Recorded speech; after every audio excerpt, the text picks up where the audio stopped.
You really want to know the first 8 chapters to be able to know the rest of Tanya, because the first 8 chapters set the ground for everything else.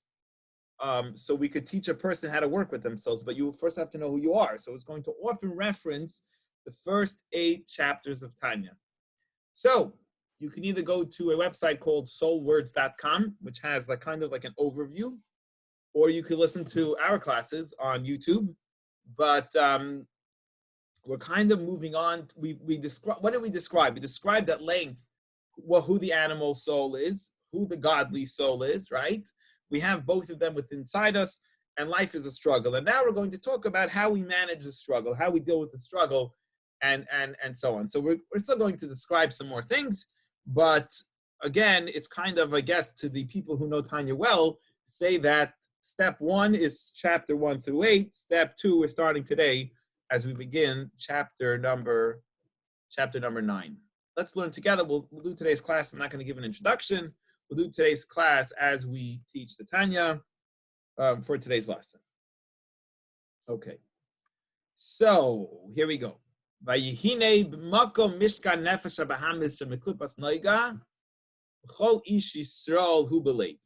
does the animal instinct mostly reside? Where's its home base, right? Where's home base? For the animal soul, its beginning point, starting point, and home base point is in the soul, in the heart, not in the soul. I mean, in the heart of every person. So that's where it's anchored down, and it's anchored down in the heart. Within the heart itself, where does this spiritual beast reside? B'cholol smali, in the left ventricle of the heart. So there's different ventricles, I guess. I don't know my biology well, but there's different parts of the heart. So it's in the left side of the heart, shehumali dam, which is filled with blood. So I don't know if a doctor would tell you the same thing if they looked on the heart, but yes, Irish shaking his head, very good. So the left side of the heart is more filled with blood, perhaps, than the right side of the heart. And as we learned in Tanya already, something we quoted, we're going to be continuously quoting earlier parts of Tanya now in Deuteronomy, the verse in Deuteronomy chapter 12, verse 23, it says, Ki adam hu hanefesh, that the soul is in the blood, which is why actually, just on a separate halachic rule, we always salt our meat before we eat meat, because you're not allowed to eat the soul of the animal, you're only allowed to eat the meat of the animal. So we salt the meat to get rid of that blood. That's what the Torah tells us. So anyway, the bottom line is, where is this animalistic, natural, instinctive soul reside in your body? It's in your heart, and within your heart, it's in the left side of your heart. It's an emotional beast that's in your heart. By the way, if I were to add, I don't know if this is correct or incorrect, but your emotions, when you have strong emotions, right, your heart just starts beating faster, which I find fascinating because your blood moves faster. I find it fascinating because that means spiritual is affecting the physical. What's an emotion? What's even a thought? An emotion or a thinking process? Even you're scared of something. That's a spiritual. It's an emotion. It's not a physical item, but it's so connected to your heart that it affects your heart. Your heart beats faster or slower based on what you're thinking about. So the I want to say this. I'm gonna explain. I heard actually a great thing from Rabbi Taub the other day when I was listening to his Tanya class. He said, the animal soul and the godly soul are identical because they both have 10 faculties. They have the 3 ways of thinking, which interesting he calls it perception. I love that, the way of describing the way of thinking, that everything is perception. And then it has the 7 emotions. So based on your perception, that's how your emotions are going to be. In Tanya, if you remember, he called it the father, the parents, and the children. Because the perception creates emotion. How you think of something, that's the emotion you have towards it. The way you think about it. So their parents is the intellect, and the children's are the emotion that comes from the intellect. He said, so both the animal soul and godly soul both have intellect and emotions. This is what's the difference. He says, in the animal soul, the children are running the house. Basically, that's the idea. So they both have intellect and emotions. I love that, the way he said that. They both have intellect and emotions, and they're both made up the same way. But in one of them, the emotions are in charge. The emotions are running. A house. Very cute way of describing it. Good. So let's move on. So in this, now in the person, the heart, the animal soul has intellect, but one of the ways he describes it, you want to know how it uses its intellect? It's when the kid wants to get away with whatever he wants to get away with the trouble he wants to make, but then his brain will become very much part of it because it'll try to explain why what he did is not wrong. Or it'll try to make you feel not to feel bad about what your brain will kick in. So your brain, you have a brain and a heart, but unfortunately you're basically starting from your heart and then going to your brain to try to figure out how to solve whatever it is that your heart needs. So you have both, and your brain does control your heart, but in the animal, it's like the real energy, the stronger energy is in the emotional part of it versus the heart. That's why he's an animal. Animal's instinctive and emotional versus intellectual. And therefore, because back to our Tanya, because the emotions are in the heart, the seat of the animal soul is in the heart, is very emotional. Therefore, all the lusts, the isparus and the boasting, the kas and anger. Remember, we learned the different, what are you more, water? Are you more lustful? Or are you more a fire person? What is your element of your body, your animal body made up of? But they made all these things, they made and believe everything is from the heart. So the ego-driven, egocentric, indulgent person that's in your heart, the seed of that is in your heart. But now it doesn't just stay in your heart. Obviously, it spreads out to the rest of your body, and your whole body works in tandem to accomplish what it is that the heart wants to do. It also will go up to the heart. It'll start, like when you see something and you want it. When you want it, your heart wants it, and then it tells your brain, and your brain does think about it. Should I get it? Should I not get it? And your brain will have control, but the heart is the engine that's pushing the rest of the body and the brain, including the brain. It'll reach out to the brain, but the heart is really what's pushing the animal. And the mind will then, the heart will push the mind to think about it, and to become cunning in them, whatever the brain needs. So the heart is really, the force starts from in the heart. Just where do we have this? Also very biologically in the body. Where does the main, most bloody part of the person, the full of blood, that's in the heart? And the heart pumps it and pushes it all over the body, very, very physically. It goes to all the limbs, everywhere in the whole body. It also goes into the head, which is, the next most thing in the body that needs a tremendous amount of blood is the brain, I believe. So the heart has the blood. The animal soul is in the blood.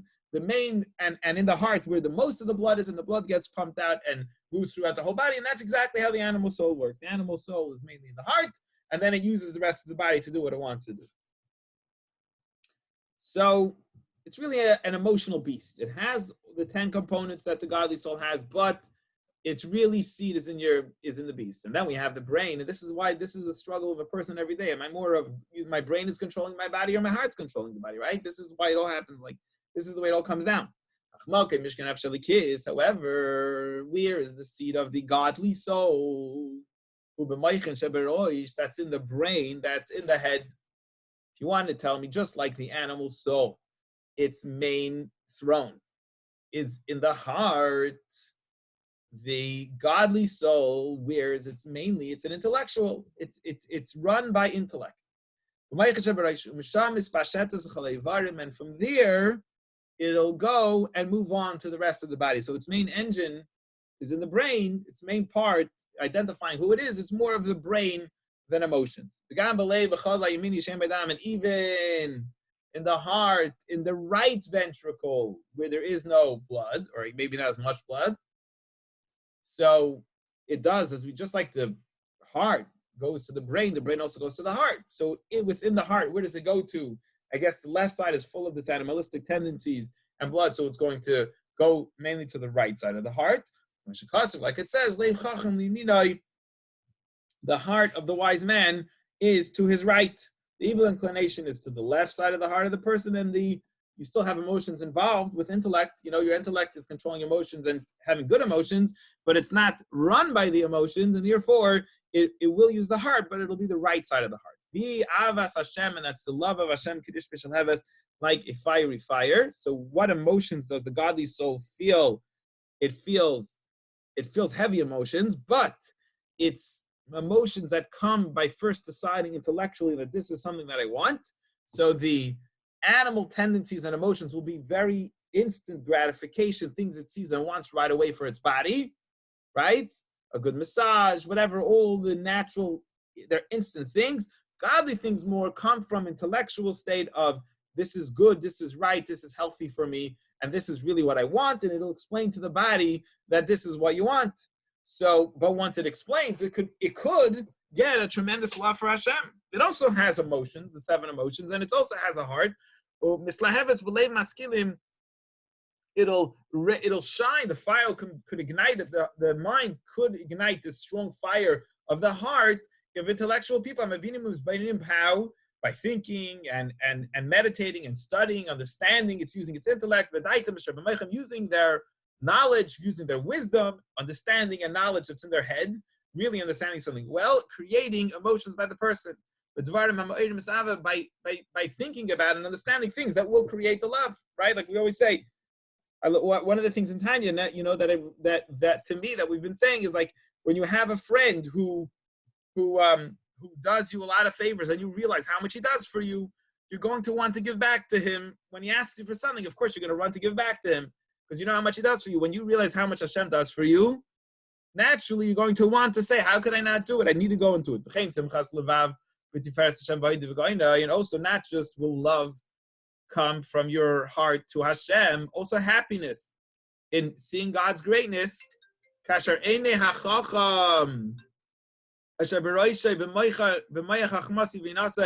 When the eyes of the wise who are in his head, meaning that's how the godly soul operates. It's like a wise person whose eyes are in his head, who sees the future and knows what's good and right for you. With his brain and his wisdom and his understanding, he intellectually comprehends things. That what happens, like by davening, describing what should be happening, how should we be davening? When you daven, you read the words and you look at God's amazing glory, greatness, the beauty. You see Hashem, you sit and daven. What happens during davening? Wow, look how amazing Hashem is. Look at everything. Does look how great Hashem is. That you see there's no end and he's infinite, like we explained elsewhere. And that will bring about that the emotions of a person will come in tremendously powerful way.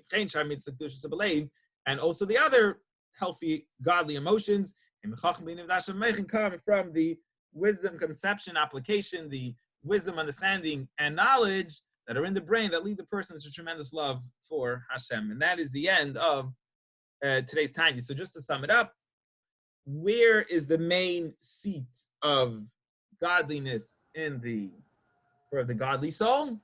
That's in the brain. And he has everything. He has all 10 components, but it's mainly in the brain. Where is the main seat of the animal soul?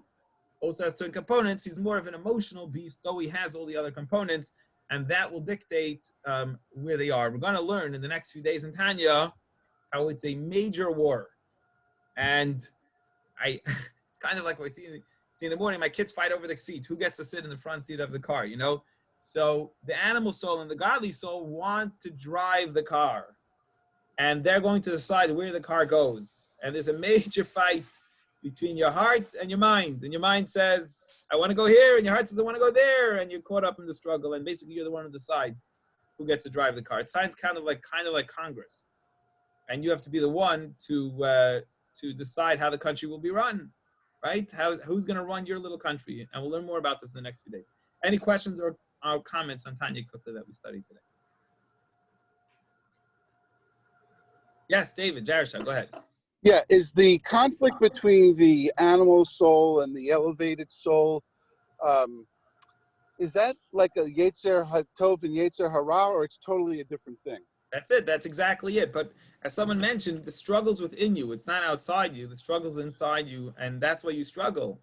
That's why man struggles so much, is because we're dealing with these two opposing advisors that are pushing us, that both want to use our body, and you have to decide who gets it. And that's why we struggle.